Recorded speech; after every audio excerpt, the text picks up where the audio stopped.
Na kągi, prisistatom.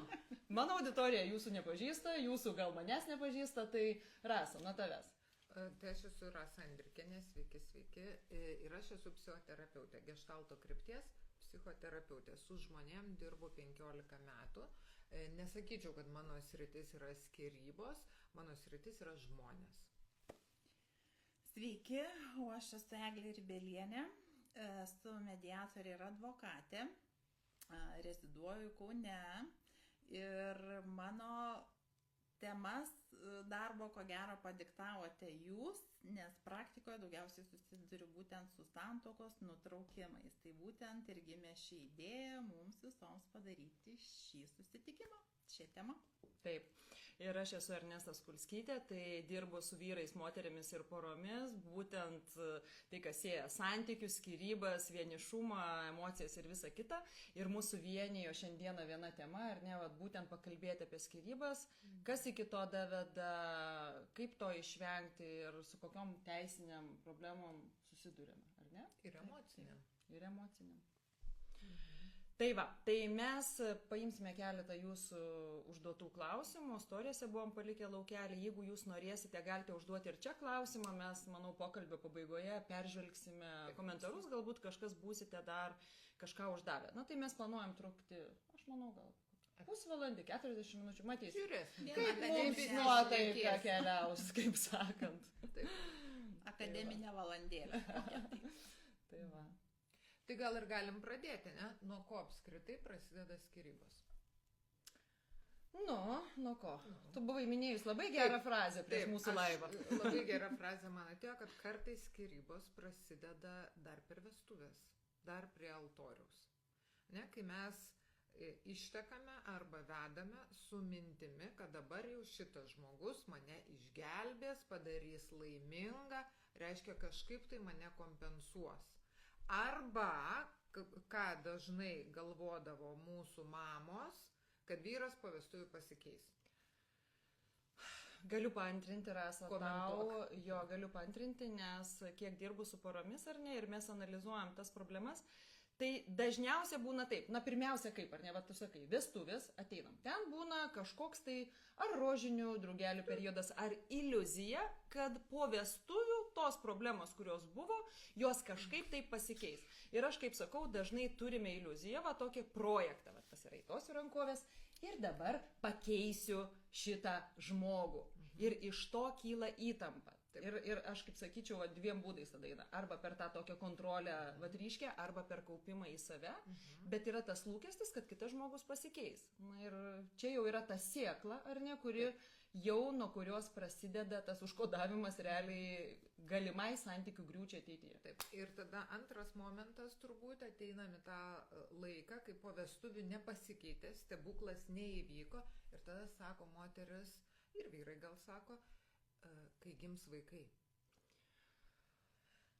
Kiek daug yra žmonių, čia kažkoks, nežinau, kažkoks stereotipas, manimas, kad vaikai išgelbė santykius. Jeigu yra blogai su santykiais, jie pablogina. Tada sako, tada daromės vaikų. Jo. Ir kuo blogiau, tada daromės daugiau vaikų. Su iliuzija, kad kažkas atsitiks, bet iš tikrųjų vaiko gimimas yra be galo didžiulis išbandymas santykiuose ir, kaip sakau, vaiko gimimas išryškina daugiau to, kas yra santykiuose. Dar aš taip trumpai pasakysiu, ir konsultacijų metu mes einame per laiko juostą su klientais ir žiūrime, kada jų santykiai, tarkim, buvo tokie, kokių jie norėtų ir kada jie pradėjo šlyti. Visais atvejais, didžiąją dalim atveju, tai yra vaiko gimimas, kuris yra didžiulis išbandymas būtent pačiai porai. Taip. Nes juk atėjom tai dėl poros santykius. Būna tokių, kurie atėjom dėl vaikų, bet... Taip, ir dar ta tokia problema, kuo daugiau vaikų, tuo didesnė finansinė našta šeimai.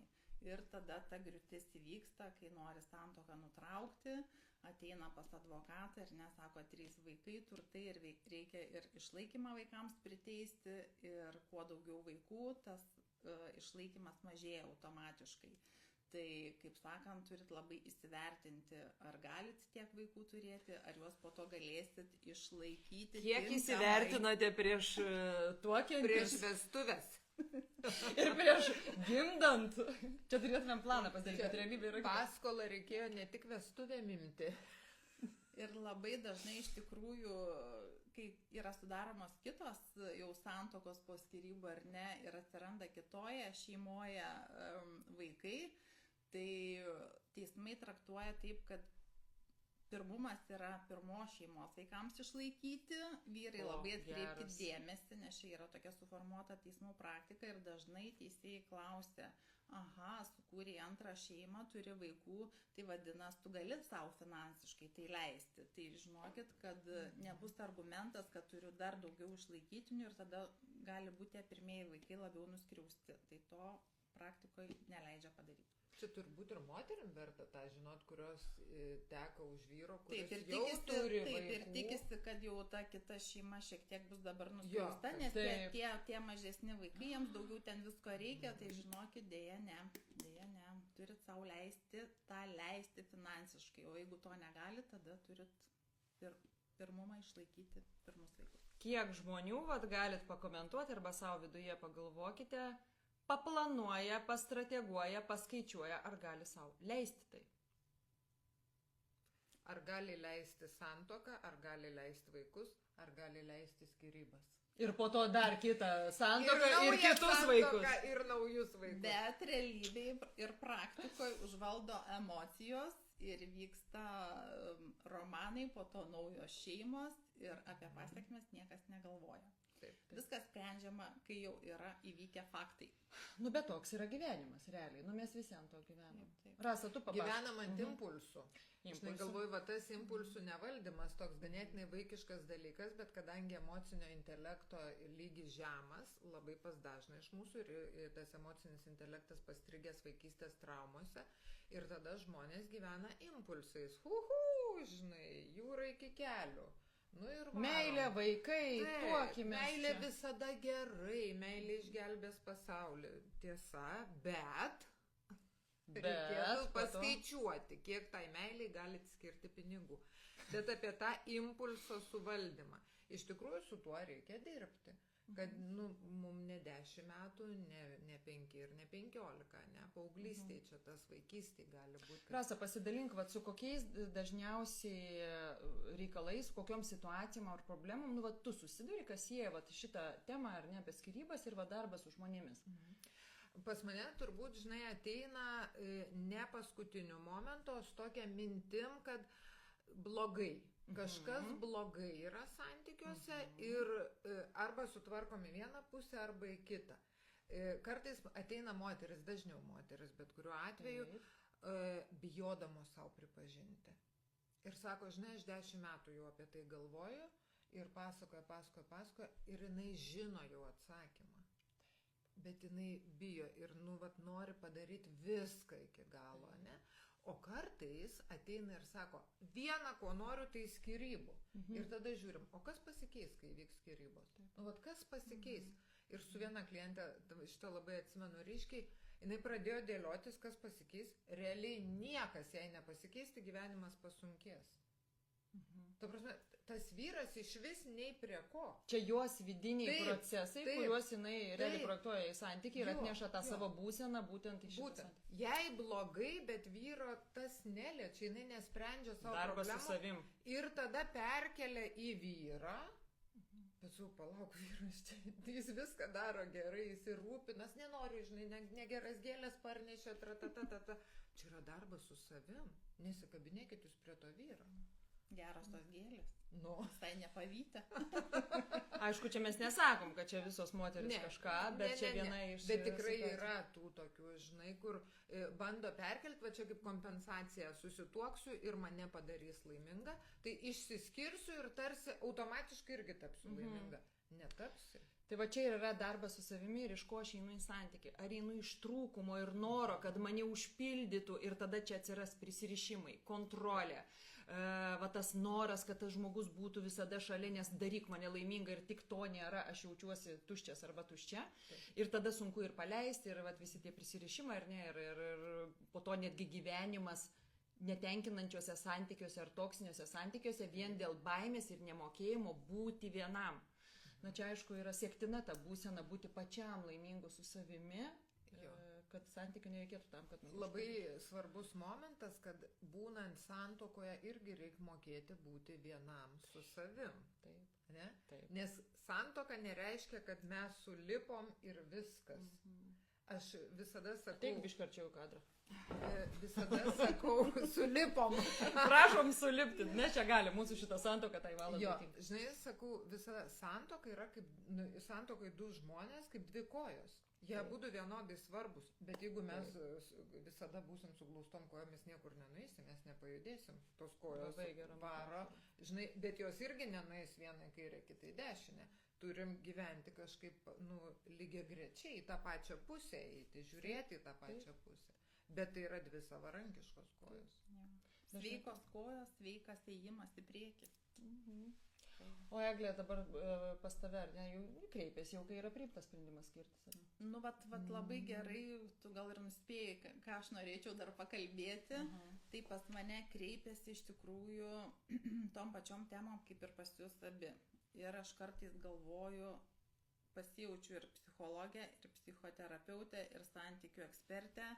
Ir psichiatrė. Ir psichiatrė. Viskas viename. Viskas viename. Ir galvoju, buvo mano svajonė kažkada būti psichologė, matyta svajonė išsipildė, nes aš realiai atidirbu tą darbą ir po to tik tai jau dirbu teisinį darbą. Tai šito laivo metu labai norėčiau užtransliuoti, kad specialistės yra šios dvi moteris, viena santykių ekspertė Ernesta, o kita ekspertė psichoterapeutė.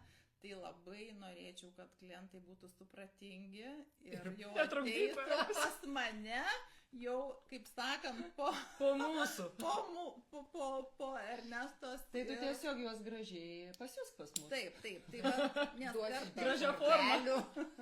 Duosit gerai, nes kartais tikrai net ir pati pasimetu. Tose situacijose, aišku, aš iš jų išplaukiu ir ten tiem žmonėm padedu, bet tada galvoju, kažkaip tais aš kol kas tik advokatė ir mediatorė, ar ne? Tau reikia mokytis brėžti ribas, gal nori ateiti pas kurią tai? Taip. Papasako, ką daro mediatorė. Tai ribos jo tokios, kad, kaip sakant, turiu išdeleguoti tada tą darbą ir po to jau dirbti tą teisinį tikrą darbą. Bet aišku, jeigu į procese visko ten būna, tai to visiškai neišvengsim, o atsakant Rasai tavo klausimą, ką daro mediatorius, tai yra teisinio ginčo konfliktų sprendėjas, moderatorius ir kitokia tam tikra tokia teisinė figūra, ar ne, kuri bando ginčą baigti taikiai. Visa mediacijos esmė, kad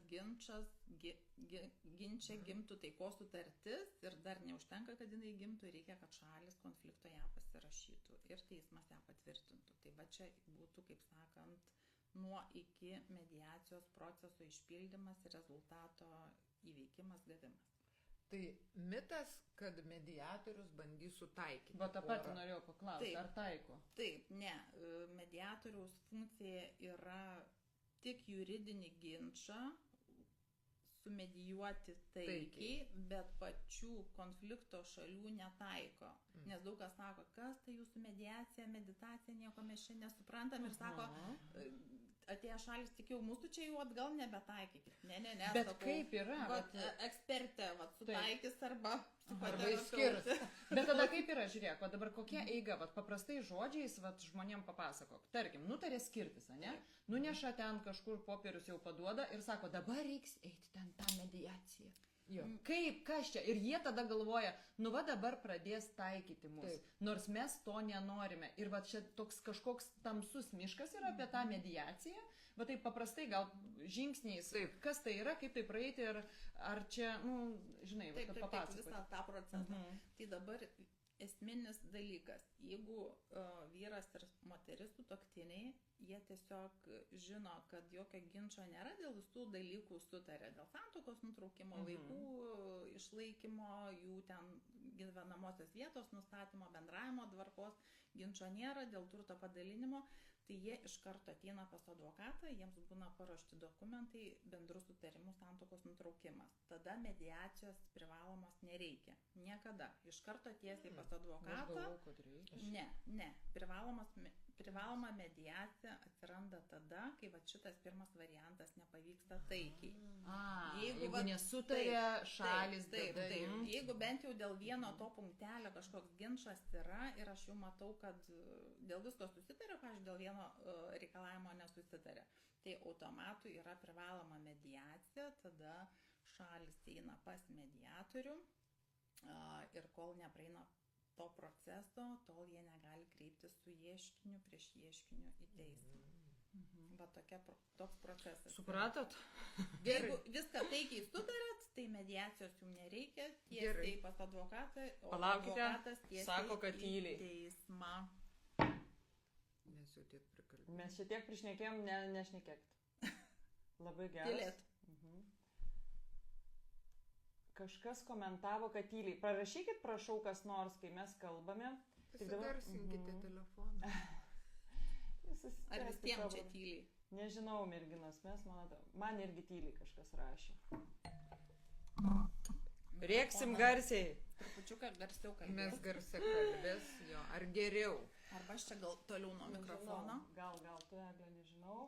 Man viskas girdis. Tai ir gerai. Kažkam girdisi, man svarbiausia, kad išsisaugos šitas laivas. Jeigu jum tyliai ir nesigirdi, jum tos informacijos nereikia. Vadinasi, pasakė psichoterapeutė. Vadinasi, jum ne apie skyrybas. Jum dar jos nereikia. Ne į tą temą papuolėt, kaip čia kažkas komentavo. Tai Egle, bet dabar papasakok, jeigu mes vyras su žmona, ne, ir aš noriu skirtis, vyras nenori. Ir bijo, labai daug yra tokių porų ir sako, tai kaip aš įsiskirsiu, tai jis iš manęs viską atims, jis nenori, jisai niekur neis, jis nieko nedarys. Ką daryt moteriai? Tai labai tą dažnai girdžiu, kai vyras arba moteris ateina pas mane į konsultaciją ir aš tada sakau, duokit man jo telefono numerį, aš su juo susisieksiu. Taip neišpūsti čia akių. Tu tiem piktiem vyram ar moterim? Arba moterim, taip, bet tada su klientu yra suderinama, kad būtent yra parenkamas tam tikras laikas, kada galima kitai pusiai paskambinti, nes tai yra irgi sėkmės reikalas. Kada užtaikys ant nuotaikos? Kada užtaikys. Negali būti darbo metu, negali būti pertraukos metu, nes valgys, bus alkanas, piktas, tai žodžiu. Bet čia atsiprašau tam, kuris nesutam. Tai žinok, jeigu dabar aš esu moteris, noriu skirti su vyru, aš dar jam nieko nesakiau, ateinu pas tave, duodu tau jo telefono numerį, pasakau, kada jisai bus geros nuotaikos ir jis labą dieną. Jūs gavot skambutį. Kartais būna naujiena. Ne, tai mes čia tiesiog su klientu apsitarėm. Jeigu žiūrim, kaip tos kitos pusės emocija yra geresnė, ar kad, kaip sakant, tiesiogiai pasakytų pora vienas kitam, arba jau ateina ta stadija, sako, jau viskas nebesusišneku, tegul, kaip sakant, nepriklausomas trečias asmuo skambina. Tai čia tiesiog yra suderinama pozicija ir tada yra tas padaroma. Vos girdisi. Jum nereikia šitos informacijos. Aš galvoju, gerai. Visiems girdisi. Dabar taip, aš ištraukiu mikrofoną ir jūs dabar pasakykite, kaip jums girdis. Dabar bus kitaip, bet, pakomentuokite. Mes tada taip kalbėsim. Kaip girdisi dabar? Egle, tu pasakyk, tu tyliausiai. Jo, tu gal tada aš toliau sėdžiu ir tu... Ar gerai mus girdite? Ar gerai girdite? Opa, puikiai. Tai gal. Vadinasi, viso to, kas buvo iki tol, jum nereikėjo. Arba, kam domina, teks atsisukti įrašą. Taip, kuriame nereikia. Reiškia, jūs iššokote į tą traukinį, kuriame mes analizuojame jau skyrybas per pyktį.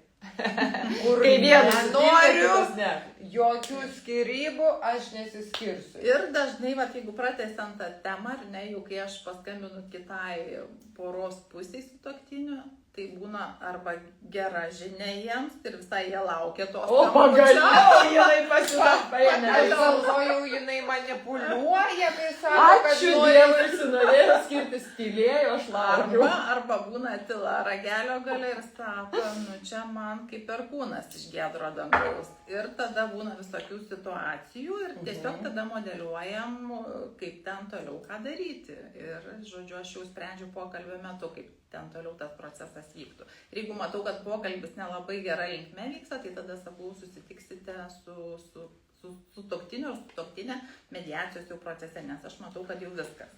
Vat aš šitoj vietoje norėčiau truputėlį pakomentuoti ir dabar žiūrėkim, ką tai rodo apie porą, apie santykį, apie santuoką tarp dviejų žmonių, jeigu jie net negeba pasikalbėti vienas su kitu ir kreipiasi, per kitą asmenį, ar ne? Ir vat ką dabar noriu aš pasakyti, vat kokiais atvejais pas mane kreipiasi ir aš noriu pasveikinti vyrus, nes didžiąją dalim pas mane kreipiasi vyrai. Taip ir moteris, bet galiu pasakyti, apie 70-75 procentai kreipiasi pirmiausiai vyrai, tie, kurie suvokia, kad, va čia ir yra, reikia smūgio. Galbūt žmona pasakė, kad nori skirtis, susipurtimu. Galbūt jis jau suvokia, kad nebetenkina šitą būseną, nes vyrai irgi yra emocinės būtybės, negalim skirti, kad tik moteris.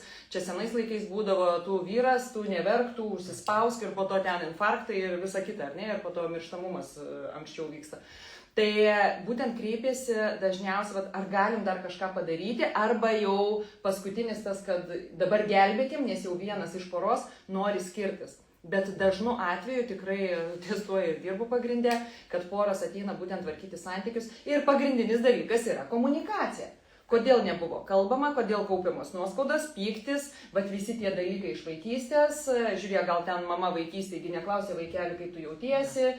Esu pripratęs būti gera mergaitė arba berniukas nutylėti, turiu lūkestį, kad kitas pasikeis ir supras. Tada viduje vyksta procesai ir jau viskas iki tiek blogai, kad priima sprendimas skirtis. Ir tam žmogui, vyrui, kuriam Eglė paskambina, tai yra kaip iš giedro dangaus, nes jis matė ką? Galbūt besišypsančią žmoną, kuri viduje tik kaupė, o finale jau viskas sprogimas, gali davesti iki ligų, iki panikos atakų, iki priklausomybių. Ir arba, kad šitos būsenos išvengti, tada eina į skyrybas. Bet būtent apie ryšį ir susikalbėjimą. Tai jeigu dabar apie procentus, tai Ernesta pas tave ateina 70 procentų vyrų, ar ne, kaip pas santykių ekspertė, o pas mane jau ateina atvirkštinis tas procentas statistikos, jau 70 procentų moteris kreipiasi, jau kur sako viskas gana, priėjom tašką. Po to, kai juos kreipiasi, tarkim, pas advokatą ir tai sužino vyrai po jų paskambinimo, jie dažnai kreipiasi pas mane. Bet yra ir tokių, ir vyrų, ir moterų, kurie irgi, kaip ir tu sakai, ateina į tokį tašką, kur jau sąmoningesni, kur abu supranta, kad jiem reikia pagalbos, nes mes kažko nežinome. Kažkokius veiksmus gyvenime darome ir santykyje tokius, kad atvedė į neigiamą rezultatą. Ieškokime kartu sprendimų, o ką daryti kitaip. Tai irgi dar kitas, kada ateina. Aišku, ateina ir vieniši, ten nesusirandant santykių, bet čia visokių. Bet kalbant apie tas skyrybų etapus, ar ne, kada kreipiasi, tai jų yra įvairių. Pas mane 70 procentų moterų, kurios paskui ateina pas tave. Tos pačios ten eina tie vyrai vargšai jau. Bet ateina, taip, ateina tie, kurie jau nori imtis konkrečių veiksmų, nes mes jau ir einam per planą ir įrankius, ką daryti, kad konkrečiai keisti, jau po to, kai prasidirba pas tave, kad jau suvokia, kad reikia. Bet žinot, kokia esu labai įdomu pastebėjus dalyką. Bet dar viena tema, ar pagyventi atskirai? Bet tavo nuomonė kaip ir tu turbūt esi susidūrė kartą, kaip tu galvoji pagyventi atskirai. Ir aš knygoje savo antroje esu aprašius vieną istoriją, tokia man jinai labai įsiminė. Kai vyrui buvo šokas, kai žmona pareiškė, kad aš noriu pagyventi atskirai. Jam kosmosas buvo, bet jį tiek supurtė, jį, šakės, taip išmušė visiškai. Gerai, ir jinai išsikraustė, jinai pasakė ir išsikraustė tą pačią dieną. Ir jis tada pradėjo eiti pas mane, jis pasikeitė 180 laipsnių. Mes ten per pusę metų. Moteris įmanoma, kad vyrai pasikeitė. Žinokit, įmanoma, bet žinai kas buvo? Žmona to nematė. Žmona nebuvo išėjus. Jo, ir jie susitikdavo ir jisai jau, žinai, ten tipo siurprizų nedarai, to nedarai. Ten išvardino jau, ką jis viską blogai daro. Žinai, toksai. Ir jisai pradėjo stengtis. Ir jis, pavyzdžiui, nupirko bilietus ten į kažkokį užsienį ir dovanoja ją. Jis sako, žiūrėk, jeigu tau bus nuotaika, galim skristi. Tokius radau, žinai, ten 5 eurų skrendam. Jos atsakymas buvo, tai tu kaip visada kontroliuoji. Remiantis praeities patirtimis, jinai net nesuteikia galimybės tam vyrui būti kitokiu. Bet prieš tai buvo, kad tu nedarai siurprizų. Jis padarė siurprizą, bilietai siurprizas, mano galva. Ir kokią išvadą galiu padaryti, kad keistis turi abu? ta prasme, turi leisti savo pamatyti. Aš labai dažnai sakau moterim, ir vyram sakau, bet vyrų pas mane mažiau, tai moterim dažniau. Jūs pažiūrėkite į šitą vyrą kaip į svetimą. Taip. Vat atsitraukit ir pažiūrėkit, jeigu jūs šiandien jį pamatytumėt gatvėje, Taip. arba sėdinti kokiam restorane, jums įdomus jis būtų, jūs norėtumėt, kad jis prieitų jūs pakalbinti. Labai dažnai sakot, norėtų. Tai Jeigu va, dar ką bilietai tu yra- O dar ir bilietus, O tai vau! ko tu namie jo nekalbini? Čia yra dilema. Nemato. Ne. Ir jie išsiskyrė. Ir susirado jis puikiai. Bet čia abiem gerai, nes tada tas vyras susiranda moterį, kuri jį matys. Taip. Ir viskas. Kam privartauti kitą duoti to, ko neduoda, kad geriau tada rinkis tokį, kuris automatiškai tai duos, arba būk tada vienas, netenkinkis nieko. Ir čia tas momentas, žinai, kur netiki žmogaus geranoriškumu. Savo žinau, kad apsimeta. Taip tu net nesuteiki galimybės pokyčių. Ne. Savo, tu jau toks būsi. Bet tai žiūrėk, jeigu tą patį daro su vyrais, taigi su vaikais daro tą patį. Taip, bet įsivaizduok, vaikas ateina, sako, mama, aš pradėsiu dabar skaityti knygas. Kada tu gyvenime? Ar bus motyvacija? Ne. Tai lygiai tas pats. Kiek savo suteikia šansų? Ir savo kritika, kad aš nesugebėsiu. O, Net nesugebėsiu, čia nepradėti neapsimoka. Plius matė ten kokią mamą arba tėtį, kuris nuolat tai lašino visą vaikystę, irgi nieko nesėmė, tenkinosi tuo, kas yra, ir susiformuoja žmogus, kuris įsivaizduoja, kad toks gyvenimas, tokia tiesa. Taip, ir jeigu pratęstant dabar jūsų va šitą apžvalgą, tai tikrai jau mano jau praktikoje būna, kad iš tokių, ne aš, bet kaip sakant, tą procesą pradedu ar ne tėvams, ir jau dabar ateina ir vaikai, ir ten sesės, broliai, ir žodžiu, va, tas ratas toks plečiasi, nes ko gero tos vertybės jos, persiduoda iš kartos į kartą, ir va tų dalykų jau, kaip sakant, va, visi ir nebemato, dėl ko gimsta pasekmė tos skyrybos. Taip. Pakomentuok tu, ar turi tokių atvejų, kur iš tikrųjų jau matos, kad labai reikėtų skirtis, bet sako, aš turiu principinį nusistatymą niekada nesiskirti. O taip. Ypatingai tokį principinį nusistatymą turi tie žmonės, kurie augo be vieno iš tėvų.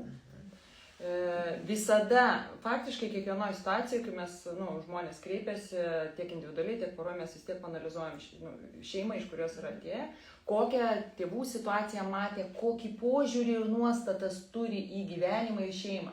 Ir tikrai yra tokių, kurie aukojasi, gyvena dėl vaikų. Pavyzdžiui, ar ne, dabar irgi prisimenu situaciją, kur vyrukas augo be tėčio ir jis sako, aš kiek man ilgėjaus ir kiek trūko, kitaip sakant, augo be tėvo ir sako, tikrai, ir dabar turi sūnų ir sako, aš tikrai negaliu skirtis, kad jis nepatirtų to, ką patyriau aš. Šeima, dar žiūrėjo, gal kažkas iš aplinkos sako, tu nesiskirk, tu pakentiek, žiūrėk, tavo tėvas ten tave jūsų šeimą, ar ne? Ir tada žmogus tenkinasi toksiniuose, galbūt santykiuose, aukojasi, praranda galimybę būti laimingų, bet kenčia visi.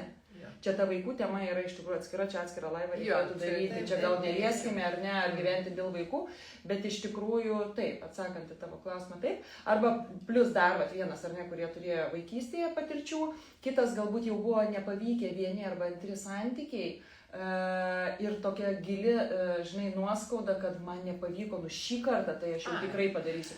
Ir tada irgi, tai gali motyvuoti, stengtis labiau. Jo, nes čia reiškia, tokiu aš tada jau sakau, aš tada pati pabaksnoju savo, žiūrėk, tu jau vieną kartą antras. Bet tada turi analizuoti savo veiksmus, kaip pats iki to darei. Bet jeigu ateina pas mus, jau analizuoji. Taip, mes jau nukreipiame, bet jo. Egle, tu gal papasakok, kaip, jeigu neištikimybės atveju, kaip turtai dalinami?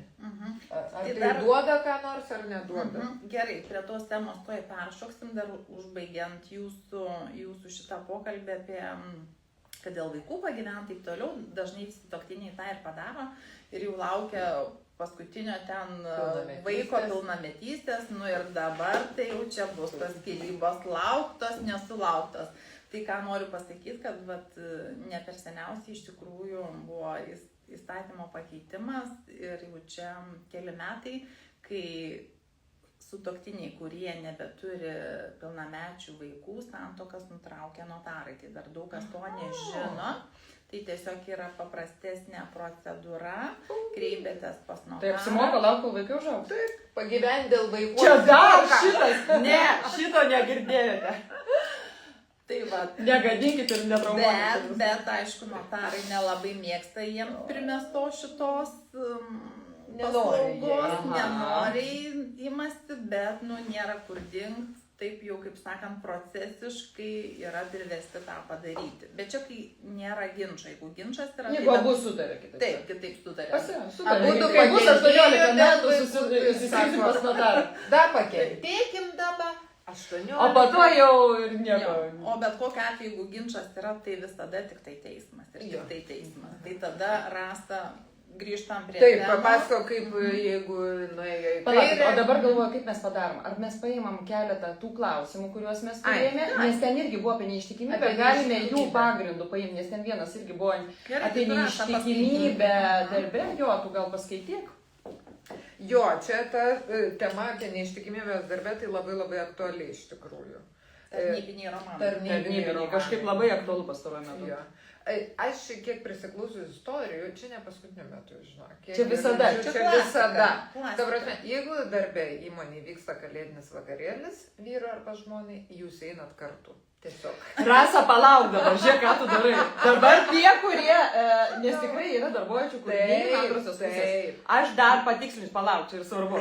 Nes dabar sakys, pažiūrėk, psichoterapeutė pasakė, liepė, čia dabar rodys šitą dalyką ir koks nors sakys, kodėl tu manęs neėmė. Palaukite, bet jeigu santykiai ryšys yra tvirtas, prisimenu, kaip Eglė sakė, dvi kojos, kurios turi eiti kiekvieną atskirai. Mes turime, net neklausimas, ar leisti, pasitikėti antrąją pusę ir gyventi savo gyvenimą. Bet tada klausimas yra apie pasitikėjimą.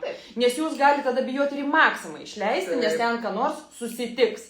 Nes gali ir išduoti ir dienos metu per pietų pertrauką ir kitą kartą nei vakarėlio nereikės. Tai čia labiau yra stiprinkime poros ryšį tam, kad būtų baisus ir vakarėliai. Bet jeigu nėra ryšio, tai aš sutinku su tavimi, kad va tada ten yra tikrai didelė tikimybė, kad įvyks tie nukrypimai, nes yra sakant, gerai, žiūrėkit, nukrypimai neįvyksta, jeigu nėra poreikio. Taip, jeigu viskas šeimoje yra gerai ir yra net ne intimumas, o artumas, tai ieškoma ryšio.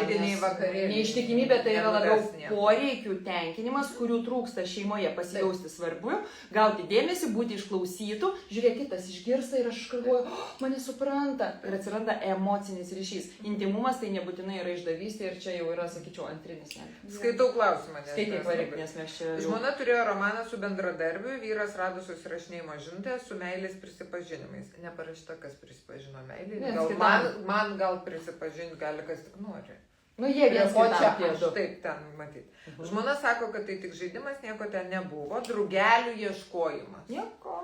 Vyras ieško sliekų vienoje vietoje, o čia drugelius pasiūlė. 3 mėnesiai padrugeliavom ir drugeliai buvo. Žodžiu, romanas 3 mėnesius su vyru 17 metų. Šiaip labai įdomiai suformuluotas pats klausimas, žinai. Žmona turėjo, vyras rado ne per aš, o per... čia ta situacija, kur būna draugiai buvo. Jo, žinai, 2 vaikai, 17 metų kartu. Vyras prašė, kad išeitų žmona iš darbo, jinai nesutinka, nes bijo likti be finansinio stabilumo, jeigu vyras nuspręstų ją palikti. Reiškia, vyras dar nenusprendęs, kaip atleisti klausimas. Kaip iš esmės vyrui susitaikyti su išdavystė. Arba kaip privers žmoną išeiti iš darbo. Ir tada... Tai čia jau jums klausimai. Jo. Kokia turėtų būti abiejų partnerių veiksmų seka tokioje situacijoje? Oi, aš galiu pasakyti, su neištikimybėmis dirbam daug. Be galo sudėtingas darbas, bet palauk, čia dar ne iki to. Pirma, reikia suvokti, ar abu žmonės supranta priežastis. Jeigu vyras privers moterį išeiti iš darbo, niekas nepasikeis, bet kaip ir kalbėjom prieš tai, kokį poreikį moteris tenkino su tuo vyru, nežiūrėkit, 17 metų santuokoje ir čia reikėtų pasižiūrėti, ar pora turi ryšį, ar kalbasi, ar kaupia nuoskaudas, ar, ta prasme, kiek laiko kartu leidžia, ar jie dviesi investuoja į poros ryšį, jinai ten gavo naujumo, jinai pasijautė svarbi, gal jinai gavo pokalbių, gavo šypsenų, gavo apkabinimo. Ar šitas vyras pasiruošęs suteikti tai moteriai? Tai ne vyro tik kaltė ir nėra čia jokių kalčių. Čia 50-52 atsakomybė. Ir čia turi ir moteris prisimti, kad taip, aš priėmiau sprendimą nevalingai, ne su savo vyru sėstis ir pasisodinti ir sakyti, klausyk, man yra blogai, aš noriu to, aš noriu laiko, ko tau iš manęs trūksta, darom drugelius, tai darom drugelius. Ir žmonės išeina kaip lunatikėliai pasiimti to kitur. Tai vat jeigu abudu tai su tuo norės dirbti, aš turiu porų, kurios dirba su neištikimybė. Juodas darbas, bet įmanomas, aišku, čia yra daug niuansų. Kaip pato vyras pasitikės, kai vieną kartą jinai išeis vėl į vakarėlį pasitikės, išeis į kito darbo vakarėlį ar pasitikės. Telefonas bus išjungtas 1 minutę, grįž vėliau iš Akropolio ar pasitikės. Suprantat, čia kurti ryšį. Ir šitą seną santykį, kaip sakau, reikia išsprogdinti. Čia reikėtų būti naują. Bet ir išsprogdina. Nu, ta prasme, jau tas faktas išsprogdina. Toks, žinai, braukiam, jeigu brūkšnį ir nusprendžiam, kad mes norim likti. Kad 17 metų man yra brangiau. Ne? Ir žmona nori, ir vyras nori. Jeigu mes sutarėm, kad mes liekam, tada mes turėsim dirbti. Nes vyras, čia aš kažkaip labai suprantu, gal neteisingai, kad vyras nusiteikęs, kad tiesiog jis nieko toliau nedarys. Jinai turi prisimti atsakomybę, šiaip nepadės čia, ne apie tai. Jo, ne apie tai, tam vyrui reikės dirbti. Palauk, ir vyrui, bet lygiai taip pat ir moteriai, nes čia girdis irgi atsakomybės neprisėmimas. Jo, toks nemenkinimas, čia nieko tokio tu atleis. 3 mėnesius. 3 mėnesius ieškojau. Ne, čia yra abiejų atsakomybė. Mes dabar norime apsinuoginti tą prasme, eiti per atvirumą ir pakalbėti, ko aš iš tikrųjų ten gavau, ko. Bet čia žmonės suprato, žinok, Eglė, jeigu dabar nueitų tas. Nu, įsivaizduok, dabar kaip išdalintų vaikus ir pinigus. Taip, aha. Ir dar palauk, jeigu jinai, matai dabar kur baimės, ne, kad jinai, tarkim, netenka darbo. Jo, bet jinai dar darbė, jinai neišeina, jinai dirba darbė. Kokie dabar variantai galimi? Išeina dabar, pavyzdžiui, jisai, dėl jos kaltės, jinai neištikima. Tai dabar aplamai gal taip yra irgi tam tikri tokie mitai ir klasika, mąstysena, kad jeigu yra neištikimybė, tai tada ir vaikai labiau su manim ten bus neišdalinti, ir turtą man daugiau bus, ir neturtinę žalą prisiteisiu ten, kaip Amerikoje, kokį 500 milijoną. Tai visą milijoną. Tai va, tai galiu nuliūdinti, nei turto daugiau, nei vaikų daugiau, ir gausit maks kokius 5 000 eurų neturtinės žalos. Ką su jais padaryti? Nu, nelabai ką padarysit. Tai lauk, atsiprašau, kur sako, kad tas, kuris buvo neištikimas, jis yra kaltas ir nuo to kažkas ten... Nieko. Gali tik tai maks iki 5 000 priteis teismas neturtinę žalą ir daugiau nieko. Nei turtinė padėtis, dalinantis turtą tokiu atveju. Bus tik tai juodai ant balto parašyta, kad santuoka dėl kieno kaltės santuoka nutrūko ir daugiau nieko. Ir galbūt, jeigu labai pasiseks, apie 3-5 000 teismas priteistų jums neturtinės žalos. Ir daugiau nieko, absoliučiai. Oi, tai aš noriu pakrauti telefoną ir aš užvirtau. Neištikimybės faktas, va taip ir yra įvertinamas. Tik taip popieriuje ir galėsit įsirėmint namuose ir rodyti, kad kieno kaltė ir dėl ko ta kaip santuoka nutrūko. Tai jeigu jums tas aktualu ir dažnai įsivertinant, kai pradedam bylą ar ne, įsivertinę, kad tas bylinėjimasis dėl tų kelių tūkstančių kainuos daugiau ir ilgiau, tai dažnai labai retas atvejis, kada nueinama iki to reikalavimo dėl neištikimybės. Tai čia toks, jisai... Bet čia toks teisinis. Tai reikalas faktas neištikimas, bet realiai... Bet naudos jūs neturėsit apčiuopiamos. Ir žinai, tas galvoju, ką pasako apie žmogų, jeigu jis nutarė bylinėtis tam, kad būtų ant to skyrybų liudijimo parašyta, kad čia jis parazitas. Nes yra geriau pripažinti ir numesti kaltę kitam, kad tu išdavai, bet tai išdavystė yra tik pasiekmė. Ir tie žmonės nenori analizuoti priežasčių ir lengviau vietoj noro analizuoti save, kur aš taip pat padariau klaidą ir kaip prisidėjau prie tos neištikimybės, patogiau yra nusiplauti rankas ir turėti oficialiai, va, tu buvai ten neištikimas arba neištikima. Ir čia iš tikrųjų tokiose istorijose labai ir labiausiai turbūt kenčia vaikai. Taip, neskirimasi per vaikus, daug prikalbama, prišnekama iš tų nuoskaudų, iš noro iškasti, iš manipulacijų ir būna taip, kad visą gyvenimą nuteikinėja. Taip, turėjau tokią klientę, kur būtent dėl jos kalties neištikimybės ta santuoka sugriuvo, vyras labai pyko ir po skyrybų pyksta. Ir postus rašo, kad mano ten žmona tokia buvo pagauta tokioje vietoje ir žodžiu, tiek tas aštrus buvo klausimas, nors galėjo ten ir susitaikyti, ir atleisti, bet tiesiog buvo nukirsta ir dar po skyrybų, kaip sakant, eskaluojama tas ir kalama dar ta moteris prie kryžiaus ir per viešumą ir neviešumą ir žodžiu. Vyro ego pažeidė. Bet ir moters pažeidžia ego, lygiai taip pat, žinai, čia aš taip irgi galvoju. Bet čia tiesiog pas tą vyrą yra labai, nenoras pripažinti. Taip, sakykime, toks, žinai, nes ta moteris, kaip sako, nuo gero vyro, taip, nebėga. Tai pagalvokit, kodėl tada moteris buvo neištikima, ko jai nesuteikėt kaip vyras. Aišku, vyras sakys, man irgi trūko to, žinoma, nėra vieno. Bet va čia ir yra, kaip jūs kalbėjote apie tai, ko jums trūksta, ką jūs padarėte, kad to nebūtų. Greičiausiai nieko, o pasiekmes jau yra neištikimybė. Žinai, kad dar vieną atradau, kada prasideda skyrybos. Jeigu ne per vestuvės. Skelk. Tada, kai išsikrausto į atskiras lovas. Čia irgi dar arba po atskirom kaldrom. O kas čia blogo? Ir tada į atskiras lovas. Aš griežtai prieš atskiras lovas. Griežtai. Bet čia mūsų ne ta tema. Tik tai čia yra ne ta tema, čia yra kita. Punktų. Signalas. Taip, signalas, kur reiškia jau, nes, žinai, pasakysiu tik faktą ir mokslininkų faktą, kad apie tai, kai aš miegu su kažkuo kartu, reiškia, aš tiek pasitikiu, kad aš galiu miegoti kartu ir nebijau, kad tu mane nužudysi miegančią. Čia apie tą tokį labai pasąmoninį instinktyvų pasitikėjimą, žinai. Ir galiu ranką uždėti miegodama, žinai, jis knarkia, man trukdo. Viešpatie, mano vyras 20 metų jau knarkia.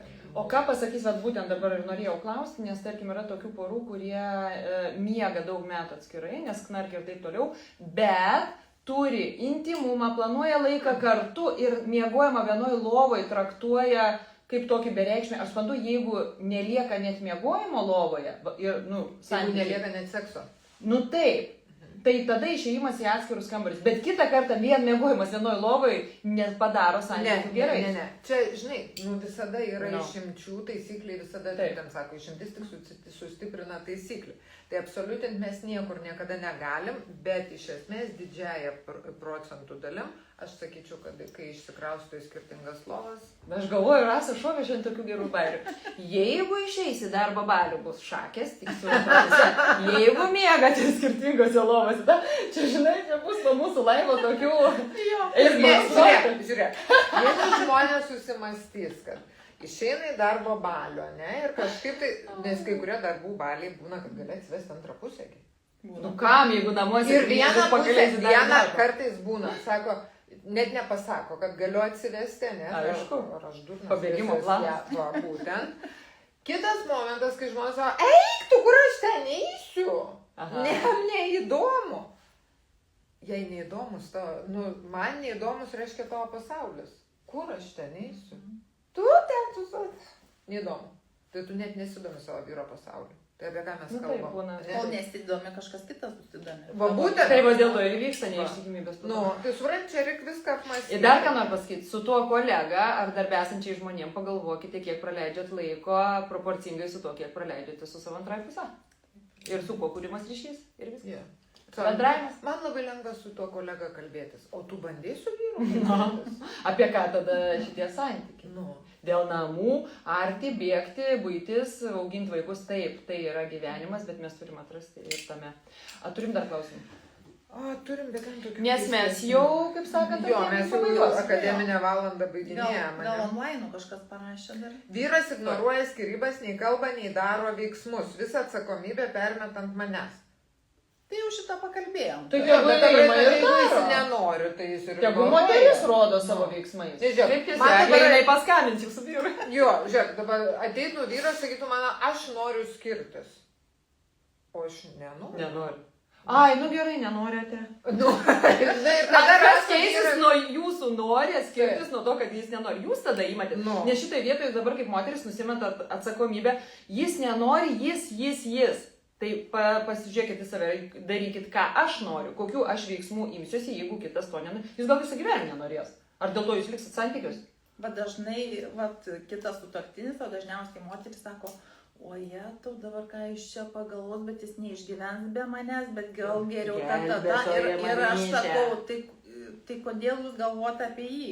Sakau, jis galvoja apie jūs? Ne, negalvoja. O kodėl, sakau, jūs norit juo pasirūpinti?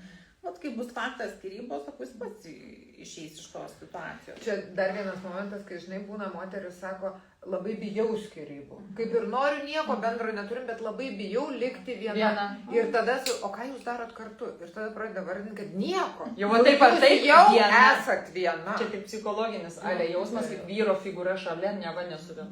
Nu, Čia bet net ne vyro figūra, čia kvapas. Ir tai Namuose. tas kvapas. turi trečią santuokos liudijimą, ten Taip. parašyta, turi Žiūrėk, bendrą vertė moters, kad aš turiu vyrą, aš esu verta, o kokios kokybės tai ten jau dzin. Nesvarbu. Taip, Ne. taip. Jo. Žiūrėkit, turim klausimą čia tau turbūt. Mhm. Skyrybos Norvegijoje, metus separacija, po to įsiteisins oficialiai. LT yra turto, Lietuvoje yra turto. Kaip jį apsaugoti, kad nepadovanotų kažkam per separacijos metus Norvegijai? Aha, supratau. Tai jeigu santuokoje yra įgytas turtas, tai jo disponuot kažkaip kitaip perduot ir negalės. Nei parduot, nei dovanot, nei dar be kito sutuoktinio, kaip sakant. Ramiai. Taip, ramiai. Tai čia tiesiog ir tą turtą turėsit Lietuvoje pasidalinti. O jeigu lietuviai turi turto užsienyje, tai irgi svarbus momentas, Lietuvos teismai nedalina. Tai turėsit santuoką nusitraukti Lietuvoje, turtą vaikus čia pasidalinti, o turtus Ispanijoje, Kiprė, kaip visi lietuviai dabar turi prisipirkę visam pasauliu, būtų namų, tai tik tai pasidalinsit toj šaly, kurioje įsigijo. Tai čia svarbus momentas, kad Lietuva nedalina užsienyje įgyto turto. Tai žiūrėk, jeigu mes nusipirkom su vyru, nežinau, papiai, Užsienis, užsienis, taip, namuką ir sugalvojom skirtis. Išsiskyrėm, čia išsidalinom ir tada važiuojam į Latviją. Taip. Ar, tai jeigu ginčas, šiaip tai ką jūs galite ten... Ai, mes galim draugiškai ten, pasidalinti. sakant, parsiduoda, Taip. ten perrašo. Bet šiuo atveju yra nedraugiškai, bet be kito sutikimo vis tiek negalėsite. Ne, niekaip. Jeigu Tai vat registruota jūsų kaip Pažiūrėsiu, gal yra sutuoktinių klausimų. vardu, tai tikrai jo nieko nerealizuos. Ar reiškia ramiai, neapgaus. O nebent tai teisinot kažkieno kito vardu, jeigu ten slėpėt mokesčius ir rašėt mamos, tėvo, brolio, pusbrolio, tai tada jau... Ne, nematau aš klausimų, nebent jie buvo Mes kažkur labai priekyje. aiškiai kalbam. Jo, mes viskas aiškiai visiem kalbam. Labai aišku. Na kągi, Apibendrink. Tu gražiai moki daryti. skyrybos yra Blogai. O kartais gerai. Jo, kartais gerai, svarbiausia, būti padarius viską. Pas mane ateina žmonės ir sako, aš noriu, jeigu skirtis, tai būti padarius viską. Kad po to kada nors nesigailėti. Tai darbas su savim, konsultacija su teisininkais, padarykit viską, kaip sakant. Aš žinai, ką kartais darau, čia dabar užmėsiu tokį, kur... Užmestų tokį, Žinai, pabaigus arba šydą. žmonėms sakys, o Jėzus, sugaišau laiką, žiūrėt man, bet iš tikrųjų... Dabar nuneiks viską, ką Ne, ašgi esu astrologijos baigus kursą. Ir kai jau žmonės ateina tokie, pasimetė pas man, o davai pažiūrim astrologiškai. Pažiūrėkit, Ar jums reikia... Nesudėlinamumą. Ar jums reikia atidirbti santykius ar ne? karminiai Ne santykiai. apie kokie nors karminius, ten. tiesiog, kad kai kurių žmonių misija yra atidirbti santykius ir šeimą. Sau suprantat, jūs net jeigu išsiskirsit su šito vyru, kuris gal jomis biški užkniso, bet iš esmės gal nėra toks blogas, jums vis tiek reikės eiti santykius. Ir kitose susidursit su tuo pačiu dalyku, tik tais po vėlesnio laikotarpio. Nes čia yra, kad Jeigu mano elgesys nesikeis, jeigu mano požiūris, nusistatymai ir visa kita liks tie patys, juk aš visą atsinešiu į kitus santykius. Ir dėl to sako, kodėl užlipo ant to paties grėblio ir traukti tą patį. Aš turiu vieną klientę, kuri atėjo su pirmu vyru, jau tokiai labai paskutinė stadija, išsiskyrė ir po 2 metų atėjo su antru vyru. Toj pačioj stadijoje, ne? Ta prasme, žinokit, jis pradėjo kalbėtis tais pačiais sakiniais, kalba, aš į ją žiūriu, sakau, Jis pasidarė plastinę operaciją. Jau negirdėti jau tie sakiniai, sako, todėl aš čia ir esu. Tai man atrodo, vyrą turėt paleisti ir tiesiog dirbti su tą moterim, kad kaip jai pačiai keisti. Ten kosmosas, jinai Tai nuvarė į va čia. Tinderį, per vieną pasimatymą pasėmė 1:1 pagal charakterį. Dėl to, kad čia jie jaučiasi sava. Jinai geriausiai moka elgtis su tokio tipo žmonėm, nes jai tai yra komforto zona. Ir greičiausiai jinai tai kaip vaikystėje patyrė, galbūt mamos ir tėčio santykiai tokie buvo. Ne veltui tokį vyrą pritraukė. Tai va, tai kitą kartą jo. O aš iš teisinės pasakysiu pusės taip, kad kol neįvyksta normaliai emocinės skyrybos, tol nebus normalių teisinių skyrybų. Tai čia yra plastika ir prašom pa šitas dvi Prašom neįti, specialistės. ką sakė pradžioje, kai čia niekas negirdėjo, jinai nebenori dirbti psichologė ir terapeutė. Kreipkitės. Jo. Tai deleguoju darbus jums, o pas mane jau prašom ateiti, kai nusitrauksite emocinės skyrybas, tada padarysim teisinę. Klausimas, ar iš vis įmanoma nusitraukti tas emocijas. Dar ir po skyrybų pažiūrėk, kiek tęsiasi ir daug pykčio, ir nuoskaudų ir vaikus, tai čia aš manau yra tokia utopija šiek tiek, ne? Bent jau kiek įmanoma sušvelninti. Stengtis reikia, o kaip gausis, ne visada susivaldom. Jo, vat kai ne pagal impulsus, žinai, kai išmoksim dirbti su savim, reiškia savo emocinį intelektą kelti, kai mes jį pasikelsim, padirbėsim su savim, tada jau galėsim ir su kitais dirbėti. Tai gražia šita gaida. Ačiū Jums už Ačiū Jūsų labai. laiką. Ačiū. Buvo labai malonu ir smagu ir aš manau, kad jeigu publikai patiks, mes galėsim padaryti tokį ciklą įvairių temų. Prašom pakomentuoti, įrašą išsaugosiu, galite dalintis komentarais, užduoti klausimus ir jeigu labai norėsite, mes ir pakartosim. Ar buvo naudinga, ar patiko ir ar turit klausimų. Ačiū labai ir iki kito karto.